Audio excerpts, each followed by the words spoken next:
সুর শুনে রাধারানী ঘরে থাকতে পারতো না, তাই না? তার মনটা উথাল পাথাল করতো কখন তার কানাইয়ের সাথে সে দেখা করতে যাবে।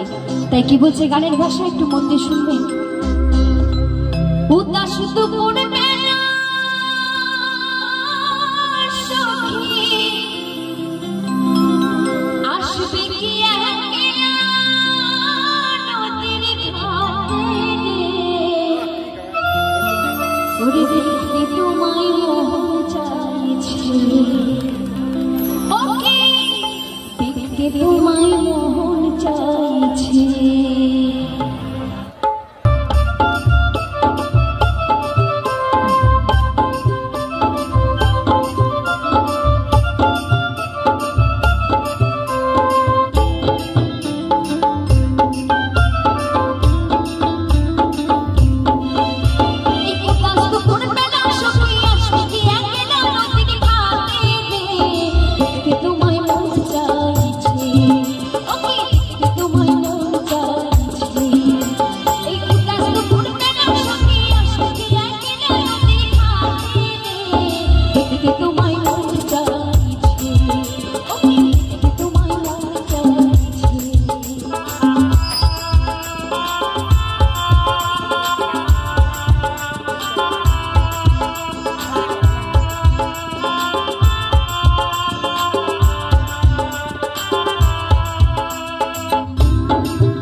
জোরে হাত তালে।